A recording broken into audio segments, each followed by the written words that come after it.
मर्जी एही रब करीम दिए साहबजादी नू नबी फरमाउंदे ने बेहतरीन हैदर करार शोर सारी गल हजूर समझाउंदे ने।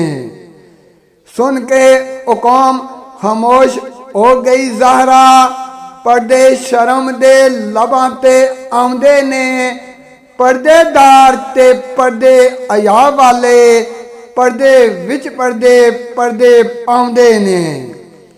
मतलब चुपदा समझ हजूर सरवर अली कोल तशरीफ ले आउंदे ने।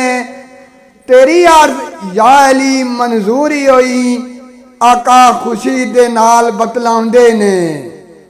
ज़र वेचन दे लई हजूरी अकरम हुकम ऐदर दे ताईं लगाउंदे ने। 27 दिरहम ज़र दी पई कीमत अली वट कीमत वापस जांदे ने। विचों दे कुछ दिरहम बलाल ताईं आका लैन समान गलाउंदे ने।